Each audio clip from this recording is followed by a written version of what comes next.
Well, children. Hot damn. Oh, geez, sorry. I'm not sorry. It's kind of the way I am. A little bit good, a little bit bad.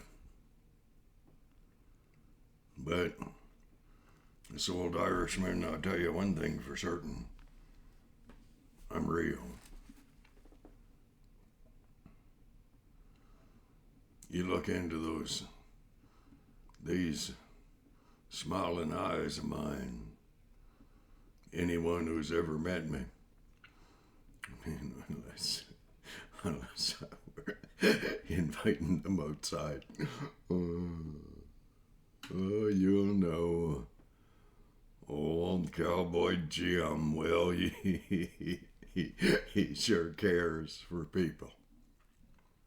I do. I just did a video. Don't let this screw up your family, but anyone who's by themselves and you're not sure, you're just not sure. Let me tell you a short story, and then we'll carry on. I'm going to try to get these down to just 15 minutes. Oh, jeez. It's hard when I can take 22 minutes just to say good morning, and that's before I have my coffee. Oh, a wonderful street person type wonderful man sitting in front of a gas station over near Independent Grocers K something. And I was headed in there, and he kind of looked like he wanted to talk to me, and oh, if you know me, you know that I just count that as an extreme blessing, and that man is so real. He is so honest. He said, Joe, he didn't know who I was. Sorry about that. Oh, shoot, the other day I did a video on my grandson and I standing in the entry to a graveyard in Drayton, Barry Moore, actually near Drayton Valley. And my grandson had asked me, he said, Grandpa, how many people are dead in there? And I had said, well, there are about 800. Well, there weren't. Gee whiz, I don't know, my mouth just wanders a bit, and I tried to pull the reins in when I realized it's been off traveling where it shouldn't be. I make mention of it, and he said, Grandpa, how many people are dead in there? Well, Gabe and I were, his name was Gabriel. He lives on the streets of Vancouver, just trying to find himself. It's hard when you're stoned. And I said, Gabe, they're all dead. Oh, well, they were just me and he. Oh, I miss my Gabe. Don't know how I'll ever get to see him again. Don't know. Perhaps God does. Be kind of nice.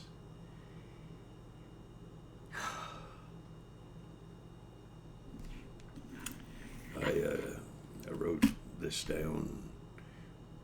Existence of God. Is it possible that he's alive? Right? Shoot. Jeez.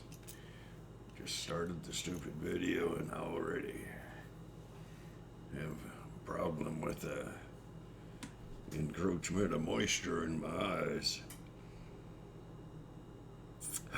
Next question. How can anyone prove to you that he, God, is? It's quite simple. You watched that last video about my brother Lyle. And here's where it gets interesting. Witches, what's your source of power? Well, it's simple. It's demonic powers. evil spirits, and it's Satan. Satan is a created being that God created in order to give you and I an opportunity to choose. You see, God made Satan, and he's quite, he really did a good job. And Satan's deal was, that wasn't too bad. Oh. Satan's game plan was to become God. And I'm going to get my elbows on this chair. Yep, there we got it, half an inch between the hat and the top of the whatever. And Satan was enraptured with his own significance. And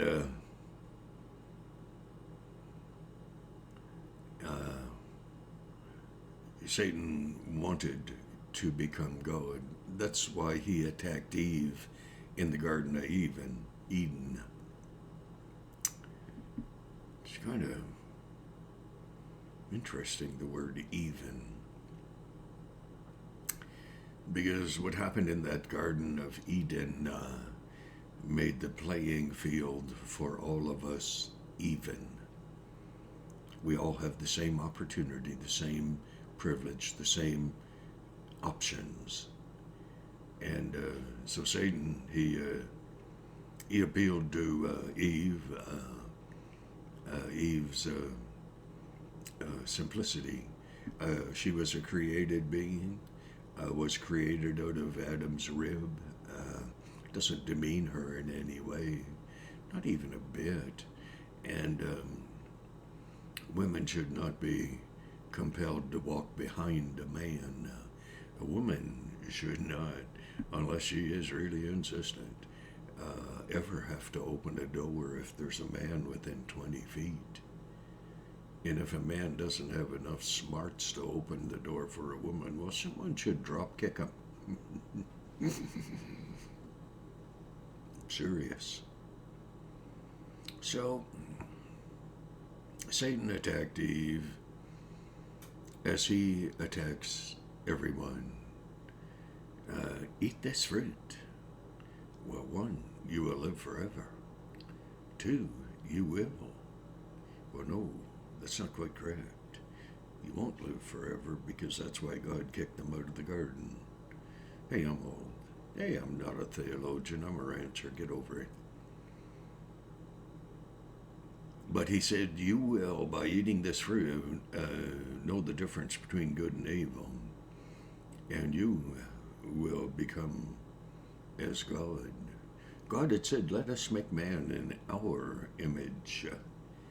And he did. Boy, they must have been some good-looking people, let me just tell you. Because if God made man in his image, God is perfect. But it's a hard sell when people haven't been given the privilege and the honor, the opportunity, not of learning about religion. Oh, dear Lord God in heaven. Not denominational, disjointed display of man's corruption. Because every religion, well, quite a few of them are real honest. One says, you become a good, and puts a name to that denomination. It's kind of called a cult. And you will become God. Another one. Hey, I call them the intolerant ones. I just love talking to them. I mean, gee, I'm straight.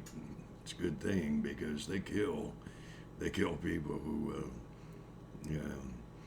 get a little sideways of the male and female thing, and they don't know who. It's their choice, eh? Oh, but this intolerant religion, they kill them too.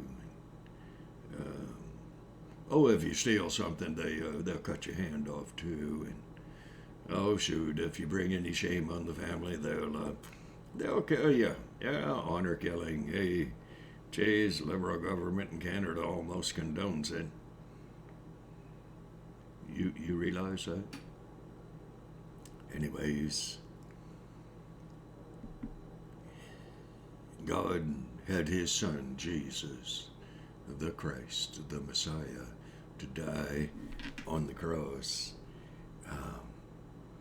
You're taking with him, he had no sin.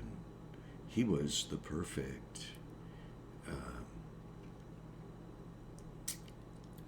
the very, very perfect sacrifice, because he was the only man who ever lived who was beyond sin. He never sinned. And born of a woman. Can you imagine how he irritated his brothers who could not get over, who is this crazy brother of ours? Look, we try to be good and religious, and oh, gee, he doesn't even seem to try. And he is perfect. Oh, gee, that just must have irritated the hell out of his brothers. I just bet. Anyways, Satan, he was, he was celebrating. He had God's son, the Son of the living God, nailed to a cross.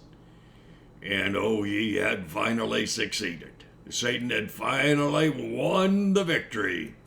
Except God and Jesus, they had it figured out.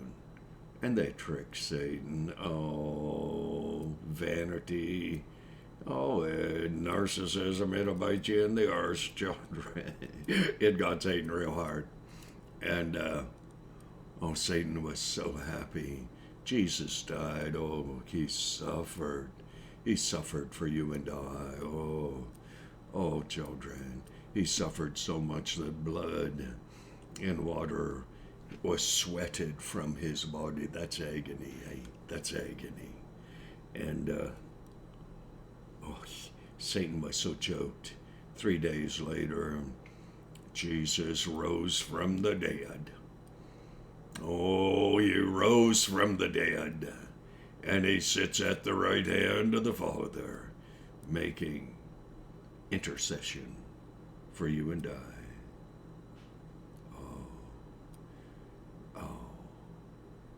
Satan was tricked. Satan lost. Do you know something? Satan still fights today. Oh, he's carrying on this right. Oh, he convinces people. Oh, trust in me. Oh, yeah, we'll beat God because God doesn't exist. Oh, I love the people who, I do. I truly do. Love people who are looking, considering. My little kid sister, one of them, three, and she said, so-and-so's daughter is a witch. I said, well, that's really good. No, she said, you don't understand. She's a witch. I said, who cares? It's her choice. She, at least, understands who she is. Is she right? Well, she could be right for her. I'm not judging her. Oh, I don't care. I care for her. But I don't care at what stage in the life she's living she happens to be at. I know that if she keeps looking for the spiritual side of life, she very well may find it. And it won't be a defeated Satan. And it won't be a fallen angel who is called a demon, an evil spirit, evil, gee. Shouldn't that be a clue? But she may well find the God of the universe whose Son offered her freedom for eternity. You see, people in the world, they've had enough with religious people. It sickens them, because you got to be real. On a Sunday morning, Speak your heart out, spill your guts, Christians. Go to church. I don't. Doesn't mean anything. I believe the same thing that most evangelical churches do. Well, not that first two that I mentioned. They aren't evangelical children. Oh, dear Lord God in heaven, no. No. No. No. But I'll say this. God's going to give you an opportunity, and you're going to get to choose. And we fight a spiritual warfare. Do you know something? Oh, we just are fighting a bunch of skirmishes. Do you know why? Because the outcome of this warfare, it's already been drawn. It's already been completed. It's done. Satan is just trying real hard to make it through the day because he knows he's beaten. He knows he doesn't have a hope in hell, and he does know that. And he has convinced those fallen angels. He convinced a third of the angels that God had made, which were ministering spirits for our good. He convinced a third of them to go with him when he rebelled against God. Well, he must spend an awful lot of time convincing them to stay, but they have no choice now because their choice was made, and they're walking in it. As your choice is only an option available to you until you die. You close your eyes in death. Your options are done, children. Therein, there is no hope in death unless you have put your hope and faith in Jesus Christ. God bless you, children. Hey, hang in there. Well, I can't do it, but God keeps blessing. We could get real close to 200. Oh, geez, I can't do it. Not today. God bless. God bless, saints.